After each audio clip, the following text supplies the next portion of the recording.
Good afternoon. Thank you for viewing today's webinar. Pizza parties, free t-shirts, and undercompensation, an examination of pay among student affairs professionals. My name is Dr. Hilda Billups, and I currently serve as the director of the webinars committee for TCUSPA. Allow me to introduce our presenters for today's webinar. Dr. Corbin Franklin is a higher education scholar whose work examines student affairs as a workplace, professional identity formation, and the organizational conditions that shape employee experience and retention. His recently accepted work includes studies on workplace exploitation and perceptions of organizational culture and learning in student affairs. Before focusing on research, Dr. Franklin worked as a student affairs and residence life professional. Dr. Lori Moore is an associate professor in the Department of Agricultural Leadership, Education, and Communications and the undergraduate ombuds official in the Office of Undergraduate Studies at Texas A&M University. Dr. Moore teaches undergraduate and graduate courses in leadership theory and followership. In her role as undergraduate ombuds official, Dr. Moore serves as a resource where students, faculty, and staff can share concerns about academic issues involving undergraduates and clarify policies and procedures related to specific issues. Dr. Moore has strong research interests in teaching and learning, including social and emotional learning in higher education. She has over 20 years experience in higher education and 4 years as a high school agriculture teacher. We're very thankful and excited to have the two of you with us today.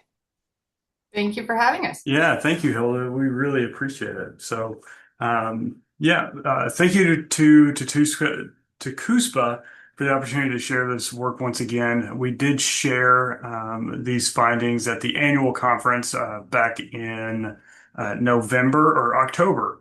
So we're really excited to share this work once again and interact with you all. But before we get into the meat of the bone of this work, we want to ask you all a question. What do you all really consider to be compensation in student affairs? Feel free to put it in the chat or even share with the group.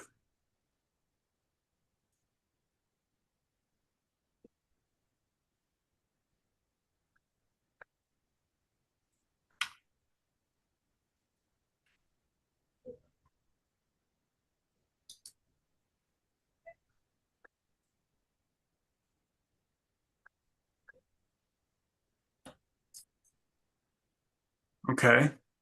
Wages, salary, benefits, perks, salary, benefits, tuition assistance. Okay. All right, we'll give a few more seconds. Okay, living assistance.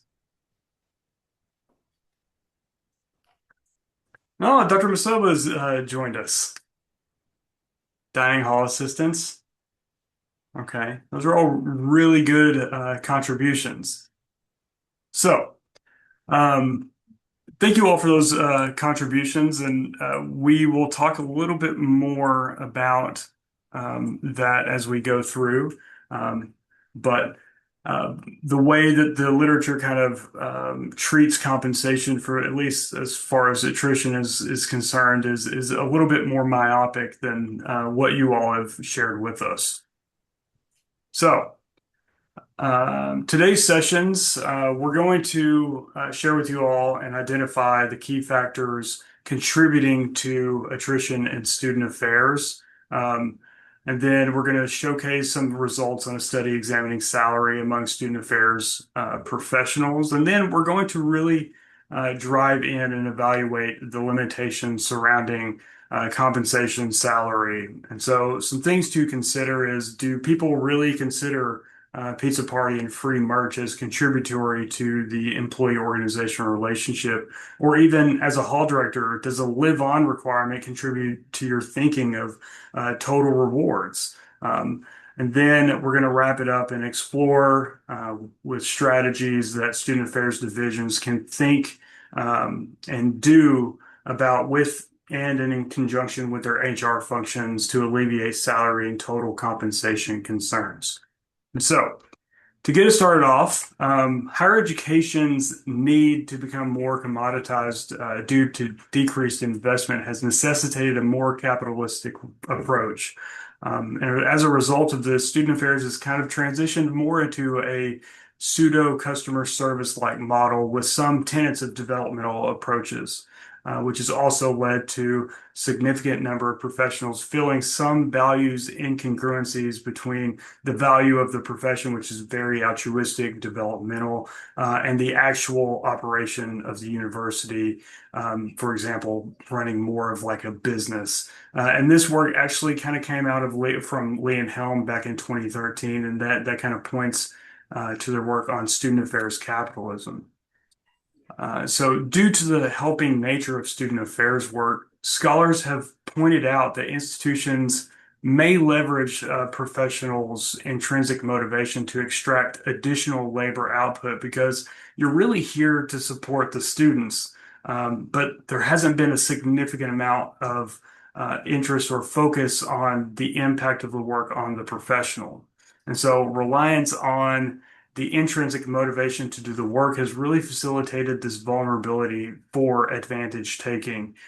So, for example, in a study on the employee organizational relationship, I find that professionals on average feel that their work is deeply purposeful, but they also feel mildly taken advantage of in their relationship with their institution. So this is sort of indicating a bit of a neoliberal altruism. So for better or worse, individuals feel like their work is really purposeful with students, but their institutions are saying, hey, there's always a student that needs to be taken care of, and they need to be taken care of now. So where a professional's goodwill and intrinsic motivation is leveraged without appropriate reciprocation in that employee organization relationship. And so institutional leaders and student affairs professional associations have also actively advocated against salary and compensation being adjusted from the Fair Labor Standards Act. So those at the lower levels of compensation are either transitioned into hourly, and they might find that their hours are much larger than what they expected. And so they continue to be at the lower level for the work that they're working. And so over the last 40 or so years, intent to leave has really kind of ranged from 30 to 60%, with professionals with less than 5 years of experience being the most likely to depart from the field overall. And so researchers have routinely identified contributors of pieces that contribute to folks leaving the field, and those kind of range from compensation, role ambiguity, limited professional development and advancement, mental health and well-being, as well as working conditions. Additional to this is really sort of that compensation piece I was just talking about. There's this sort of systemic hue going around that we don't want to pay you for the flexibility that you're kind of afforded as student affairs professionals, but that flexibility often only benefits the institution. And so, although that this is the case, studies on attrition have often focused on the individual professional and their intent to leave, and not the overall impact that it might have on the operation of the institution. But even more than that, a significant portion of the literature on student affairs has not put compensation at the forefront. And so, like I mentioned earlier in some of the examples that folks offered, is that you all offered total compensation examples, but for the attrition literature, compensation is often just a proxy for salary. And this is a bit myopic because total compensation and rewards kind of all encapsulate what an individual might receive because of their relationship and contract with their institution. And so almost every attrition study has cited compensation or salary as a concern, but scholars are not really exploring this, and even less it is a bit concerning. So this work kind of works to fill this gap. And so for this specific study, we just had one question, and that question is, what differences exist, if any, between professional level, the employee organization relationship, and salary of student affairs professionals? And to add to this, This work is actually part of a larger study on the employee organization relationship and workplace exploitation. So this data comes from that work.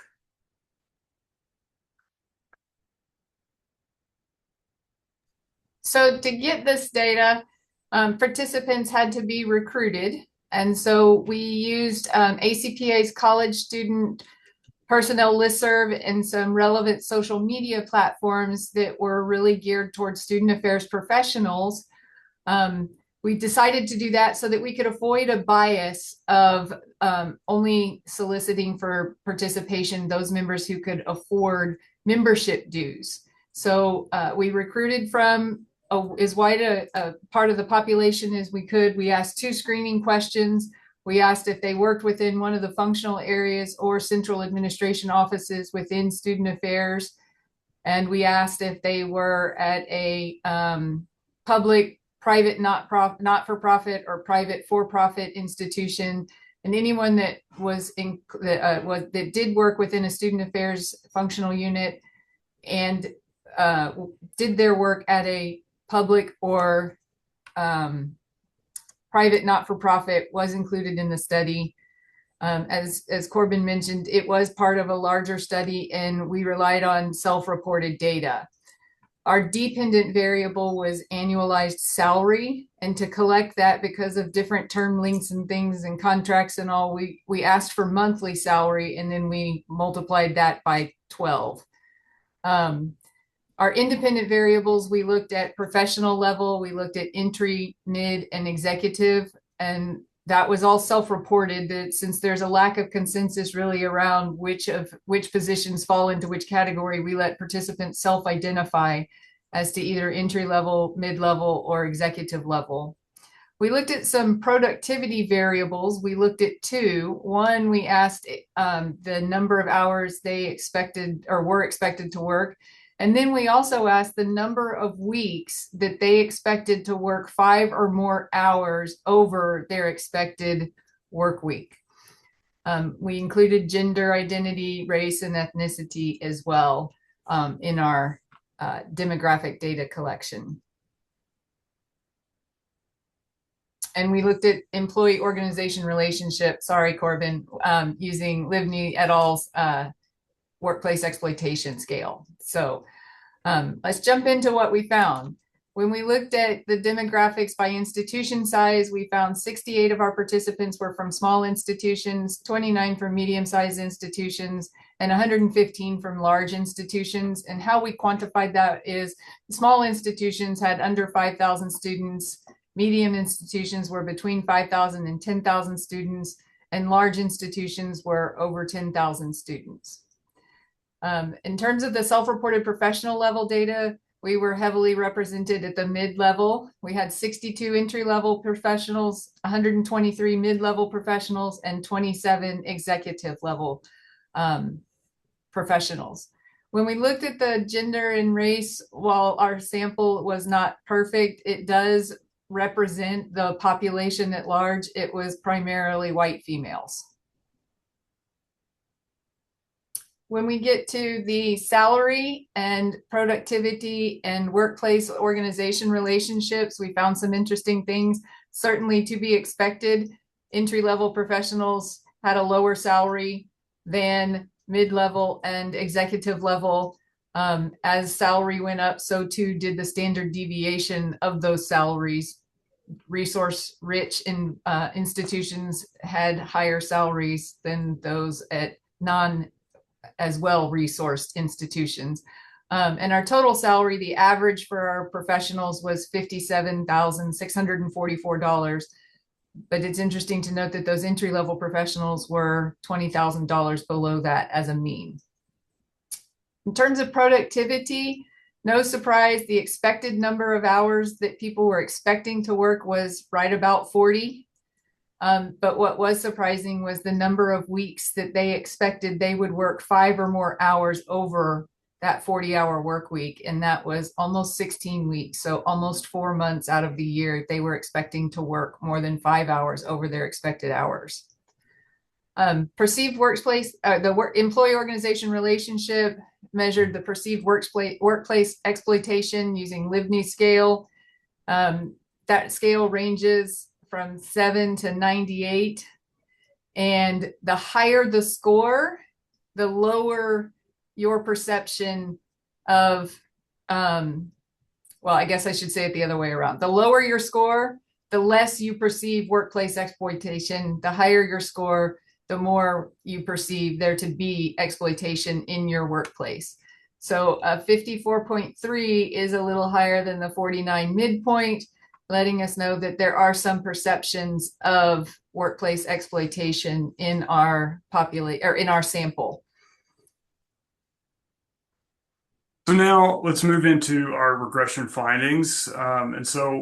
When we started doing this, and oftentimes with compensation or salary data, there's going to be some issues of normality, and we found that with this study as well. So because of the minor concerns of normality, we chose to run the model with robust standard errors. And this strategy really allowed us more accurate errors and p-values without actually changing the coefficients.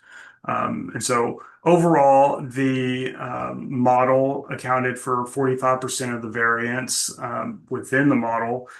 So in survey research, that's really good. 45% of, or the predictors within this model are contributing to 45% of the overall model. But on the other side of that, 55% of the variance is not explained by those in the model. So think maybe geographic location, institutional size, education level, and things of that nature. So differences in compensation, like Lori mentioned, there are some wide gaps between the means in compensation between entry, mid, and executive. But on average, mid-level professionals can expect to make about $20,000 more than entry level, and while executive level folks can expect to make about $50,000 more than entry level. And these are both significant relationships. But the real story here, like Lori mentioned, is that the variation between the group varies a lot less at the entry level than those at the mid and executive level. So really, the entry level roles are collated more, are positioned much more similarly. So those at the executive level, there's a wide range of actual salary happening there. So if I remember correctly, that range is anywhere from 90,000 to about 180,000. So only one of the productivity measures were significant in the model. So for each additional change in hours, a professional can expect to earn about $700 more a year. And then finally, with the employee organization relationship that we operationalize with the perceived workplace exploitation is also significant. And this negative relationship indicates that when a professional has a negative perception of their relationship with their institution, their income effectively decreases. So for each additional increase in negative perception, a professional's income can expect to drop about $270 a year. And this is also similar to a finding that I found in one of the other employee organization relationships, where the employee organization relationship is the outcome. It is, as the better perceptions are happening, compensation also actually increases. So this is not indicative of a causal relationship, whether vice versa, whether compensation is the outcome or the employee organization relationship is the outcome. But it does suggest that there may be other factors at play, such as culture, meso or micro level relationships. And those meso level relationships might be the supervisor or supervisee relationship, or the micro being relationships with self or with peers. We acknowledge that there are some limitations with this. The first is that it was cross-sectional in nature as opposed to longitudinal. with a cross-sectional survey, we were able to collect data from many different individuals, but it was at a single point in time. So we were observing variables rather than influencing them. That allowed us the opportunity in this study to identify some correlations and make some suggestions that would inform longitudinal studies down the road. We also relied on self-reported data, and with that comes some self-reporting bias, and maybe we weren't getting the accurate level of salary, we were getting close to it. Professional level, again, we just let the professionals identify whether they were entry level, mid-level, or executive level. So there may be some self-reporting data issues there. And then we acknowledged that the measures of productivity that we included were predicated on butts and seats time. It wasn't really the value add or the impact of what was accomplished during that time. So more research on measuring productivity and its contribution to the overall success of student affairs and the institution is needed. We were also limited in our assessment of total compensation to salary. As you all mentioned, there may be more things that come into what salary or that come into what compensation really is, but most of the data on attrition has really related it to salary. So that's what we did. And we only focused on macro level relationships. We also need to acknowledge that other relationships may be at play with the employee organization relationship as it was assessed.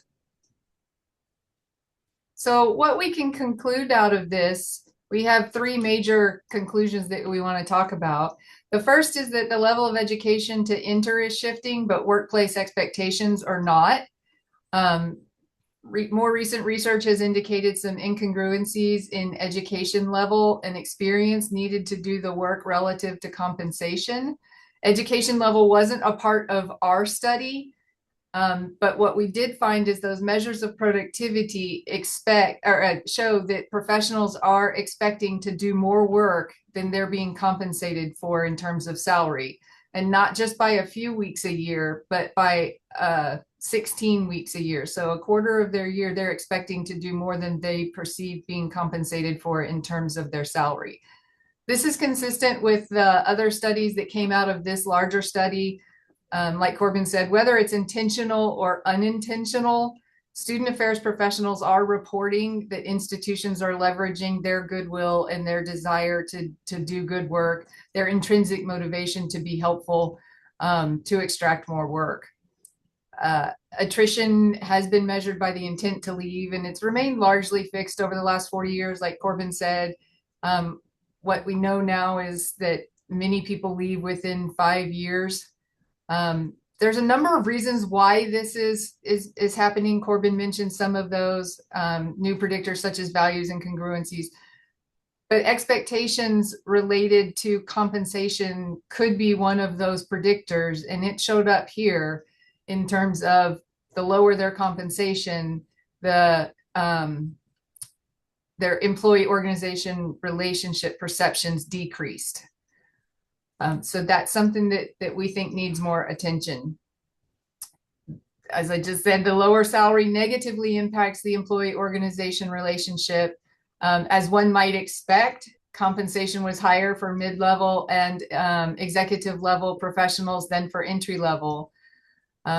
What we found is that as a professional advances to higher levels, their salaries increases, as does their perception of the employee organization relationship. The reverse is also true, that as level of compensation decreased, the perception of the employee organization relationship also decreased. This is important in terms of how we ran our regression, in the sense that the study showed that the number of weeks a student affairs professionals expected to work over their expected hours was not related to compensation when controlling for professional level. So what this means is that student affairs professionals are not really financially rewarded beyond their regular schedule while controlling for other factors. So working those over their expected hours and being paid less really decreased their perception of the employee organization relationship and increase their perception of exploitation. We know that compensation is just one piece of the puzzle. Certainly salary is just one piece of the puzzle. We need to do some more work looking at other remuneration efforts, such as wages, or such as benefits, such as fringe and perks and the living assistance and dining hall assistance that you all mentioned at the beginning.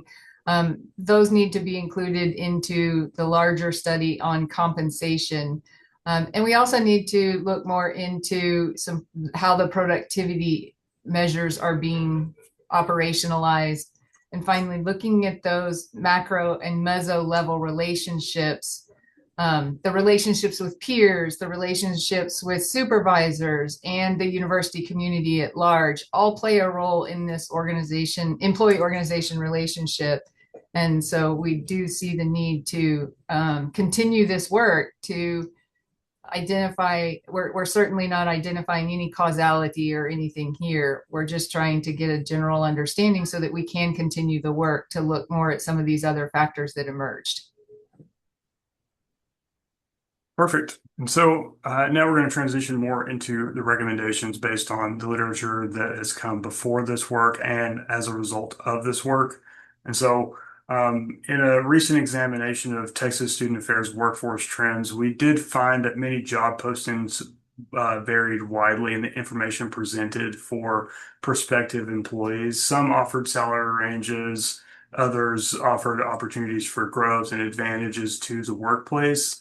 And although these practices were not uniform, it is incredibly important to offer all of this information for prospective employees to make a informed decision. And so to address some of those concerns and lack of information based on these findings from the current study, divisions, institutions, and systems should really work to be more transparent about compensation practices, what's included, what's not included, but also conducting routine market analysis for their roles at their institutions, but internally also conducting some compensation ratios where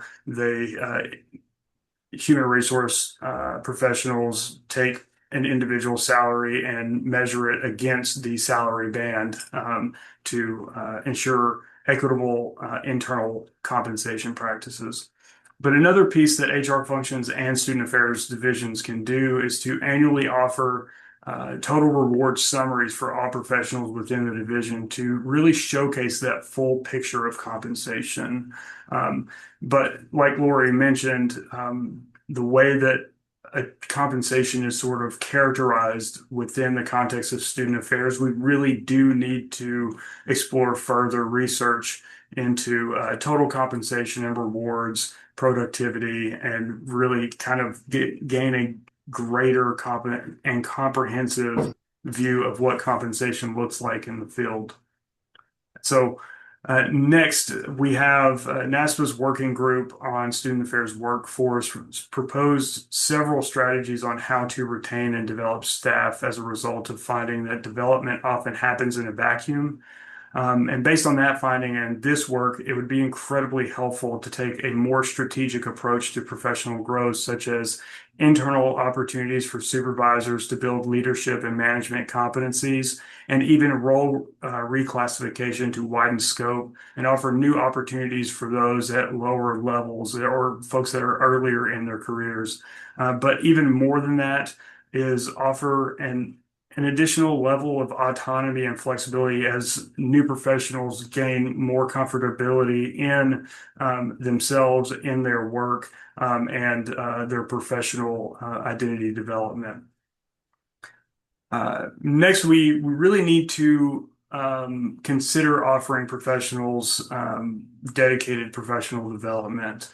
And this is incredibly important because this could also contribute to a total compensation piece. While you are not getting paid for this for your time on a regular basis, this does alleviate some of the concerns of needing to pay for an external professional development opportunity, like going to CUSPA or going to NASPA or ACPA. And so any way that can have dedicated uh, external opportunities for networking and professional development would be helpful. But again, internal development opportunities could also alleviate that on the institution, so you're not having to offer actual cash and alleviate some of the financial burden.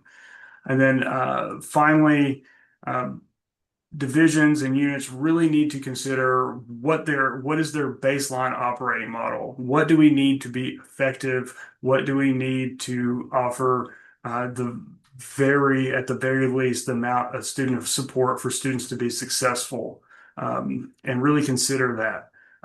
But also really think about what if all this goes downhill real quickly? What do we have systems in place for business continuity? And so think about more of the strategic planning piece of you have 20% of your workforce is either being laid off or voluntarily leaves. How are you going to support your student populace? And so really for institutional and divisional leaders, consider your greatest wins, consider what programs have the greatest impact on your retention and student success and your graduation rate, and really double down on those things when things get difficult. And so while pizza parties and free t-shirts may offer some alleviation of concern or provide some sort of level of perks, it's kind of a band-aid on a symptom of a much larger systemic issue. Those earlier in their careers in student affairs provide significant value to the institution, which likely contributes to a larger business model of recruitment, enrollment, retention, and completion in higher education. But the exposure to and the likeliness of institutions to leverage that goodwill kind of puts a dampener on their employee organization relationship. But with student affairs professionals, we are a transdisciplinary profession. So as much exposure that student affairs professionals can get with academic affairs, operations, human resources within the organization, particularly those in the leadership position, can really offer the value add that student affairs can provide to the institution and the overall academic mission. So that is our study on salary and in student affairs. And so we are looking forward to any comments, questions that you all may have.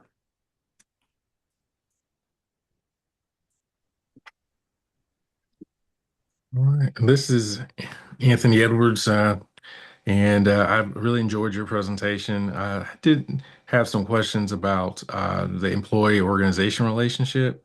Sure. Wondering if, in the future, are you thinking about like maybe what types of activities you have folks engaged in? Because I think, while they may not necessarily be able to change the hours that folks work or things or change the pay, are they getting meaningful activities? Because I would think, from a management standpoint, folks that are getting meaningful activities are going to be more engaged. And so I wonder, like, if maybe looking at the types of activities, the types of mentorship they're getting from their supervisor, and what impact that has on the employee organization relationship might be interesting. And if that is the direction you want to go, I'm more than happy to collaborate with you on it. Absolutely, Anthony. That is something that I have thought about extensively, because the one thing that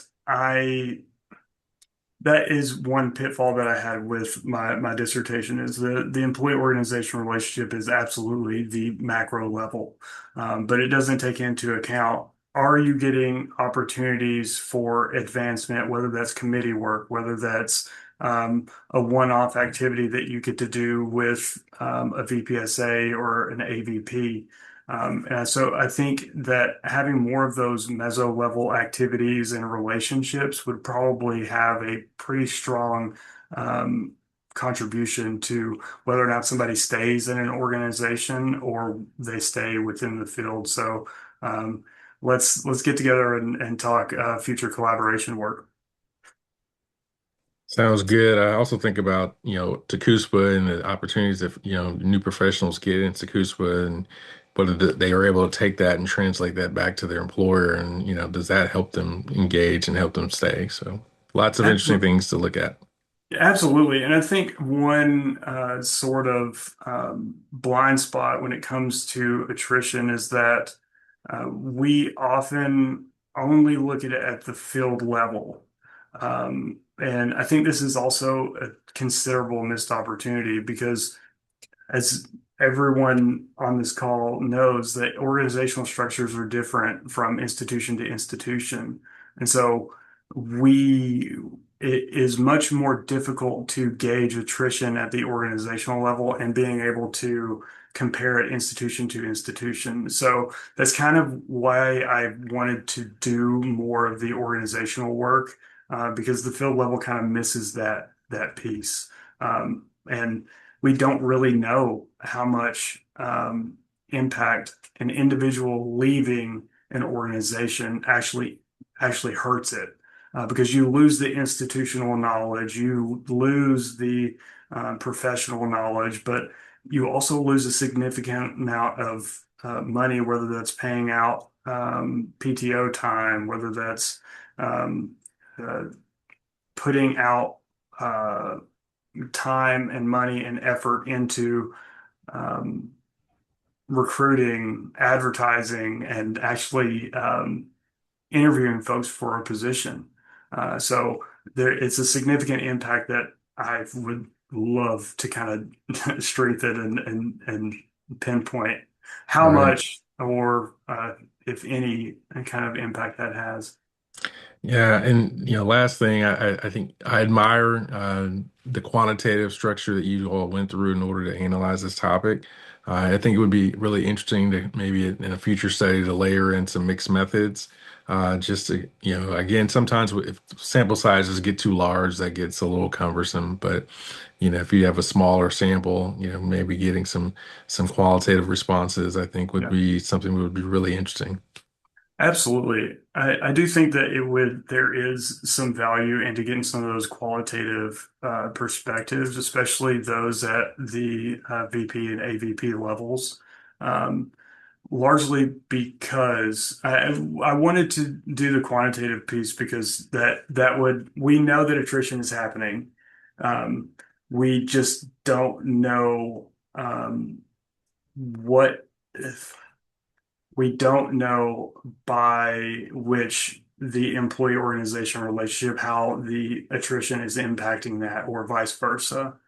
And so we know that people sort of feel disenchanted with their workplaces. I mean, Kevin McClure's work on the Caring University and some of the stuff that he's put out in the Chronicle has really been instrumental in my thinking. But the biggest piece that kind of concerns me about the attrition research is it always focuses on why people are leaving rather than switching the conversation about the organization. That makes a lot of sense. And I think you absolutely made the right call to start with a quantitative, Yeah, because I think it, I think you added a layer to this that sometimes is missing in the research space. And so I think that was the right call. I just think that, going forward, it might be interesting to have some yeah. opportunities there. But no, kudos. You have a strong study. Thank you. I Thank you. think one of the interesting pieces, at least for me, was I think we could all go into some research like this expecting to find that people at lower professional levels make less money. And we could also probably say that we maybe thought we knew some of the things that were going on with the employee organization relationship, but actually quantifying the difference in just how large the discrepancy was between people at the lower organizational level and people at the higher level, and seeing that even people at the executive level didn't really have overly strong perceptions related to the employee organization relationship. So to me, seeing where on Levney scale the different professional levels put their perception of the employee organization relationship was fascinating to me from a quantitative standpoint. But now we need the qualitative standpoint to really understand why that is. Yeah. Now that we know the what, we need to know the why. Yeah. And the one of the paper that Lori actually mentioned is actually coming out this summer in Journal of College Student Development. So, and that is the employee organization relationship is the outcome, and compensation is one of the predictors. So that really excited for that to come out and have people be able to see it and interact with it. So this is just another one-off from that work.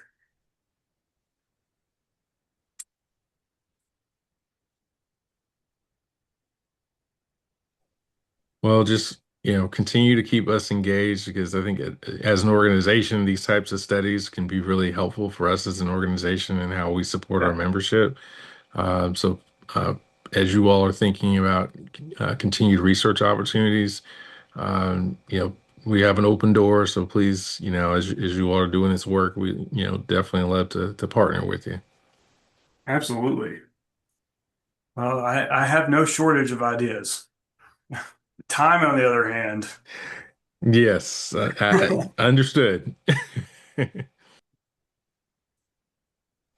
But I know sometimes getting a sample or, trying to get your sample to the size that you need is Yeah. always a challenge in research. So we Oh, want to make sure that researchers can get the sample that they need. So, let us feel free to, allow us to help you. oh, absolutely. I will be reaching out to you very soon.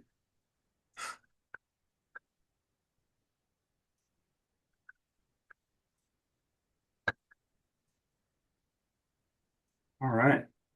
You got any other questions? Robert, you got something? I have a lot of questions, more than we have time for, so I might come find you at some point after this and ask the rest of them. But Okay. maybe you can get through a couple of the higher level ones. Excuse me.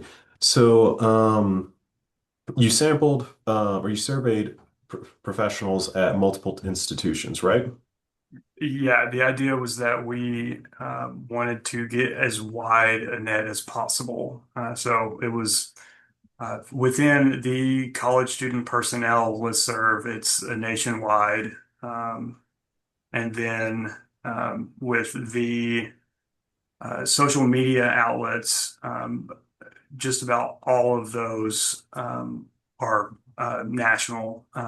There's some international, but we also I had a question in the survey that it was U.S. specific. Okay. I think I can probably guess the answer to this question, but I'll ask a couple clarifying ones first. So, do you have any rough idea of about how many institutions are represented in your data and about roughly how many people or how many data points essentially per institution? I do not, unfortunately. Mm, I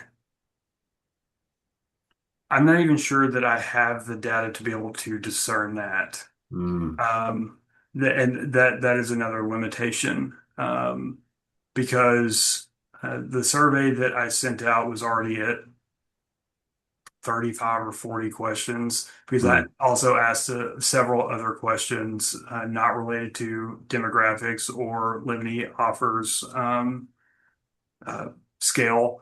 Um, I mean, honestly, I could probably give 150 questions, and I still wouldn't have all of the data that I wanted to do. Um, but yeah, I don't know that I have all of the data to be able to discern that.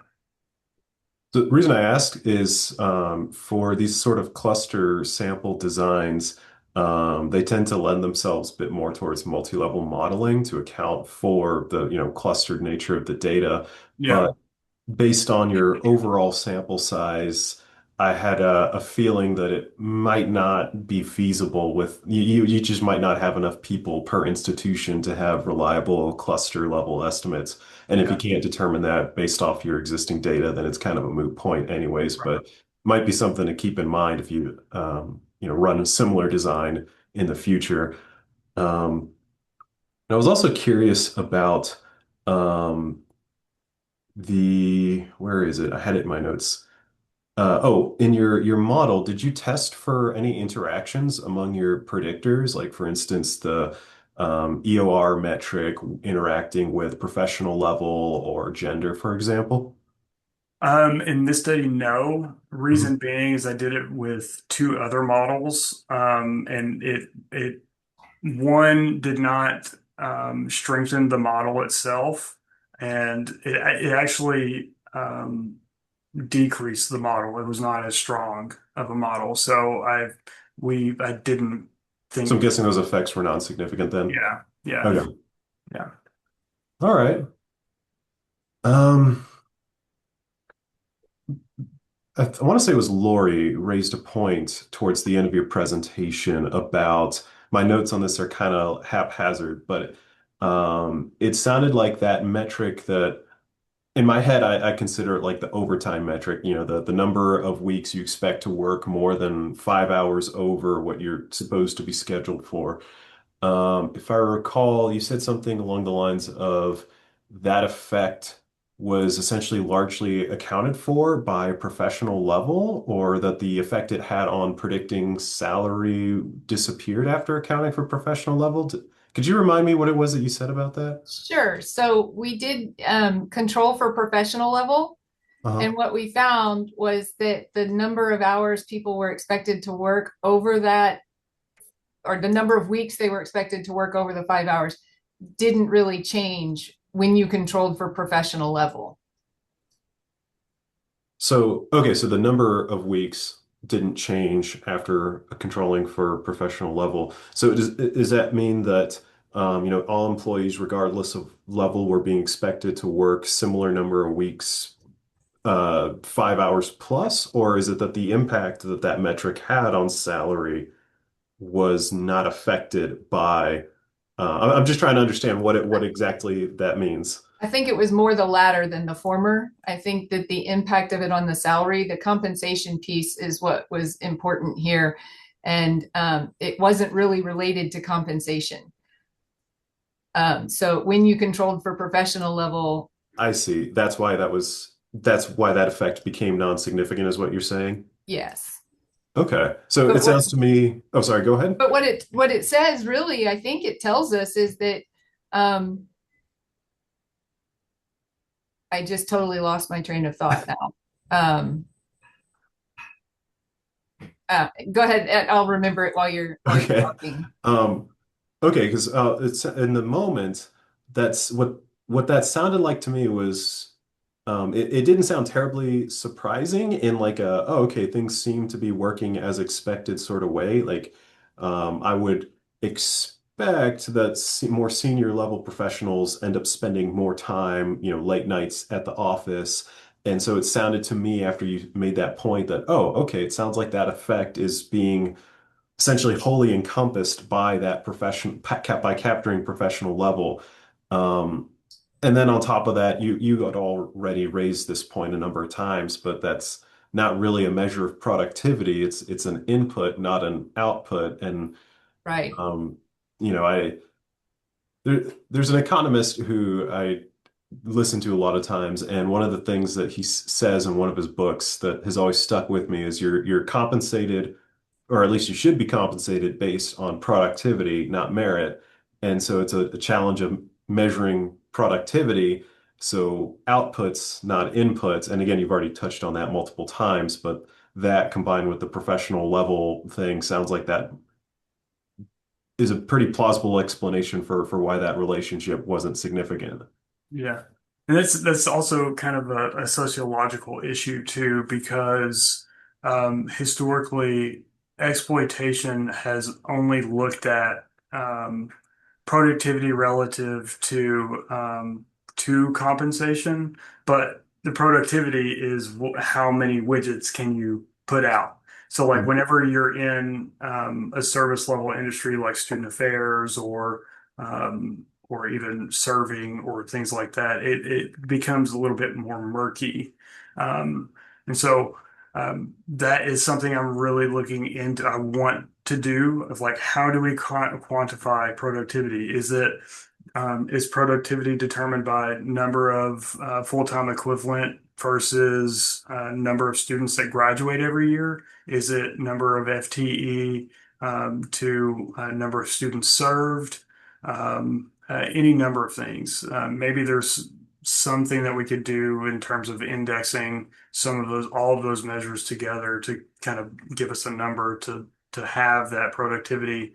But that also kind of feels icky um, because productivity and student support and student development are inherently contradictory to one another. One's very objective or seemingly objective, and another is like the journey is not linear. It's not A to B and then you get C. Um, and so it's kind of sort of trying to strike a balance between those two and having productivity, but also ensuring that you're developing your people and your students and your professional staff and things like that. So, any ideas you might have, Robert, on quantifying productivity? I am all in. I mean, Um, it is going to vary tremendously from Yeah. specific role to specific role, right? You might have one role where it makes sense to look at something like, I don't know, students served per month, per year, or something.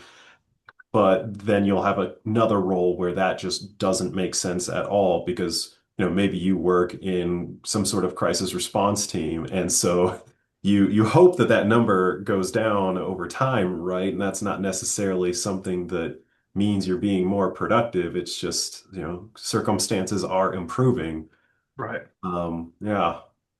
So I don't have any good answers for you, but my thoughts are, if we could come up with some kind of good quantifiable measure, then maybe that helps inform compensation practices because Yep. people will have a means to demonstrate that they are producing and could use that for leverage in salary negotiations or promotions, things like that. Whereas if it's all kind of murky and kind of subjective, they might have a harder time making those arguments.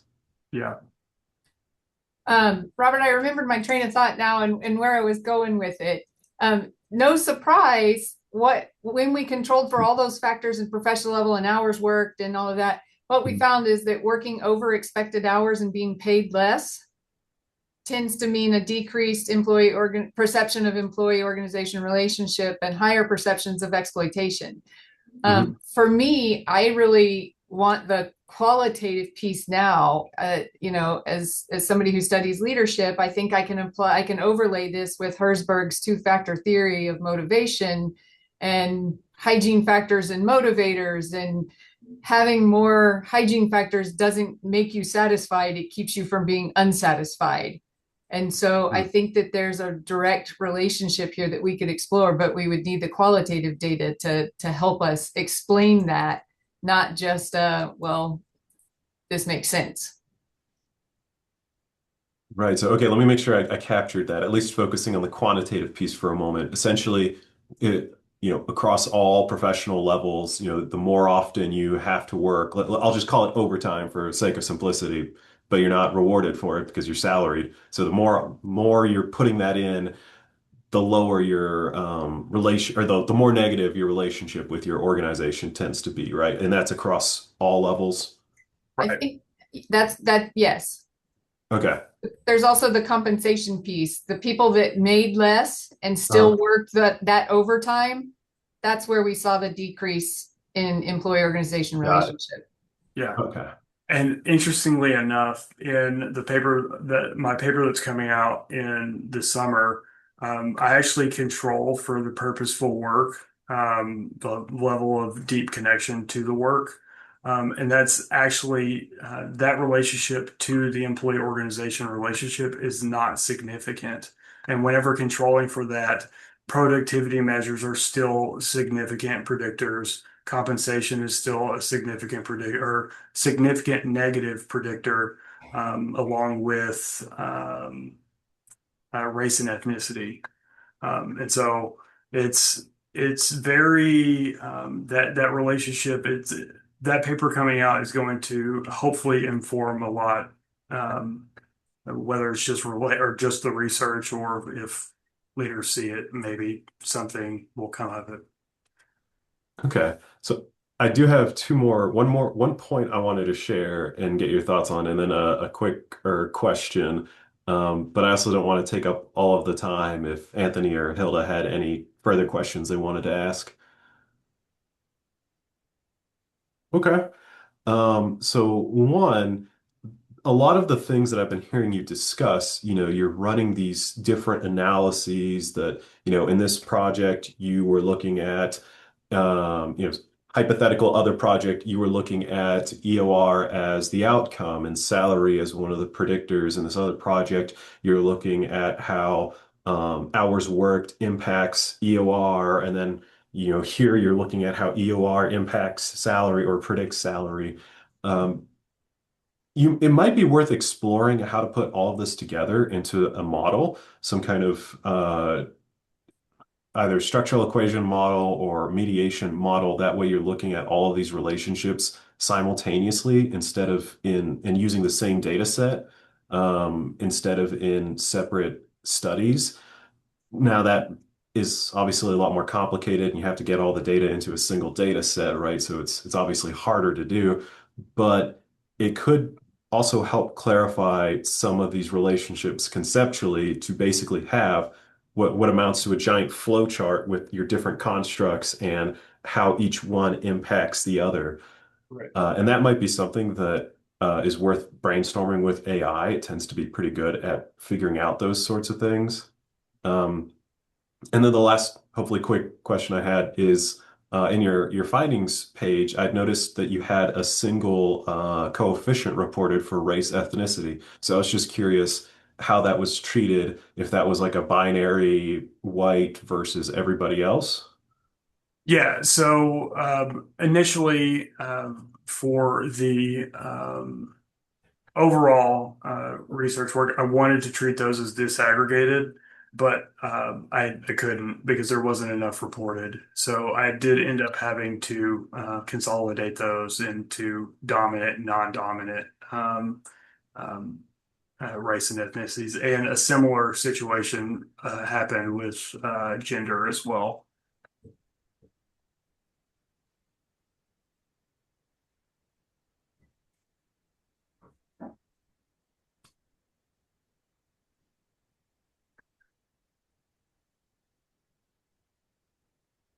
So, no more questions? I could ask more if you want. Oh, Robert, you and I, we're going to have more conversations. Yeah, we can talk. We're going to talk more. All right. Thank you so much, Dr. Franklin and Dr. Moore, for sharing your scholarship with us today. It was really impactful, and I believe our membership will enjoy the insights you found. Thank you to our audience members for joining us. Please remember the TCUSPA membership year runs from January to December. If you're not yet a member of TCUSPA, we encourage you to join us. Thank you and have a great day. Thanks, y'all. Have a good one.